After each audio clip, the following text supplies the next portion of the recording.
Viron, viron. Qu'est-ce que cela signifie même? Et ils le bénissent en Arménie. Découvrons-le.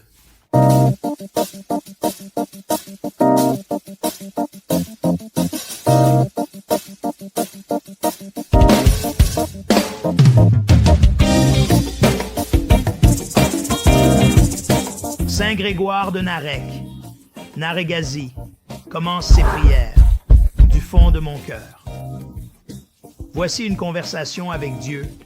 On dit que les ascètes, les ermites et les moines ont une relation spéciale avec le divin pour faciliter les conversations, plus précisément le dialogue. Une conversation avec Dieu est toujours un dialogue, jamais un monologue. Tu pries, Dieu répond. Tu réponds, Dieu répond. Le Saint-Muron est un moyen par lequel Dieu communique avec nous. Muron est le crème, une huile spéciale utilisée pour l'onction. Le mot Christ vient de crème. Christ signifie loin. Notre Seigneur Jésus-Christ est Jésus. Loin. Le crème est parfois appelé myrrhe, l'un des cadeaux offerts à Jésus lorsqu'il est né par les sages. Dans notre cas, dans l'Église arménienne, nous l'appelons Saint-Muron. Il est utilisé dans les églises traditionnelles telles que les églises catholiques romaines et orthodoxes orientales pour oindre, c'est-à-dire sceller, tout comme l'amen qui termine nos prières. Avec cela, la foi est scellée. Bien que la préparation de Saint-Muron diffère parmi les différentes églises, l'utilisation du symbolisme dans l'Église arménienne est aussi unique que le fait que le muron des bénédictions précédentes depuis l'époque du Christ est ajouté à la nouvelle fournée, reliant ainsi la communauté présente au groupe éternel de croyants. L'Église arménienne bénira une nouvelle fournée de miron à Etchmiadzin lors de ce service qui a lieu tous les 7 ans. Sa sainteté, le Catholicos Karekin II, Catholicos de tous les Arméniens, présidera, assisté par des évêques et des clercs du monde entier. Il y a une période de préparation spéciale et une formule rassemblant des fleurs parfumées du monde entier dans ce mélange.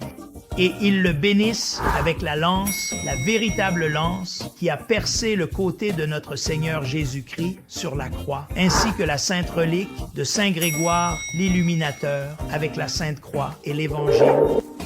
Maintenant, la mécanique de la façon dont cette bénédiction se déroule est fascinante, mais elle n'est pas aussi impressionnante que la réalité que le Saint-Muron est la présence du Saint-Esprit dans nos vies, nous parlant et nous dirigeant toujours. Vous voyez, l'Esprit de Dieu communique toujours avec nous, mais souvent nos récepteurs sont engourdis et ne sont pas accordés à la même fréquence. Le Saint-Muron aligne nos récepteurs avec la direction du Saint-Esprit. Le deuxième des 7 sacrements de notre Église est la chrismation, le sacrement qui suit immédiatement le baptême. Et nous tous qui avons été baptisés dans l'Église arménienne l'avons reçu. Nous entrons dans l'Église par le baptême et maintenant par la chrismation. Le prêtre nous donne le pouvoir du Saint-Esprit pour nous guider, pour maintenir cette nouveauté, pour garder cette fraîcheur tout au long de notre vie, face aux périls, aux tentations et aux défis qui se présentent à nous.